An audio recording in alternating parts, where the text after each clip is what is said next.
Hi students, ಇವತ್ತು 100 days of embroidery ಟಿಪ್ಸಲ್ಲಿ day 2. ಇವತ್ತು ಏನಂತಂದರೆ ನೀವೇನಾದರೂ ಆರಿ ಎಂಬ್ರಾಯ್ಡರಿ ಕಲಿತಾ ಇದ್ದರೆ ಯಾವ್ಯಾವ ವರ್ಕ್ಗೆ ಯಾವ್ಯಾವ ನೀಡಲ್ನ ಯೂಸ್ ಮಾಡಬೇಕು ಅಂತ ಗೊತ್ತಾಗ್ತಿರಲ್ಲ.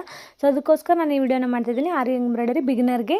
ಇಲ್ಲಿ ಫಸ್ಟ್ ನಾನು 30 ನಂಬರ್ ನೀಡಲ್ನ ತಗೋತಾ ಇದ್ದೀನಿ. ಇದನ್ನು ನಾವು ಝರಿ ಥ್ರೆಡ್ ವರ್ಕ್ ಯೂಸ್ ಮಾಡೋದಕ್ಕೆ ಮಾಡ್ತೀವಿ. ನೆಕ್ಸ್ಟ್ ನಾವು 14 ನಂಬರ್ ನೀಡಲ್ನ ತಗೋತಾ ಇದ್ದೀನಿ. ಇದು ಸಿಲ್ಕ್ ಥ್ರೆಡ್ ವರ್ಕ್ಗೆ ಯೂಸ್ ಮಾಡ್ತೀವಿ. 13, 14 ಎರಡರಲ್ಲೂ ನೀವು ಕಾಂಪ್ರಮೈಸ್ ಮಾಡ್ಕೋಬೋದು, ಎರಡಕ್ಕೂ ಯೂಸ್ ಮಾಡ್ಕೋಬೋದು. ಬಟ್ ಬೆಸ್ಟ್ ಅಂದರೆ 13 silk thread, 13 zari thread, 14 silk thread.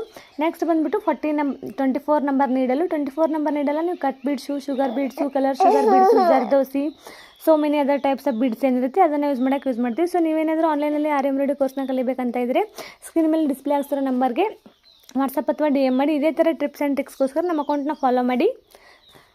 Thank you.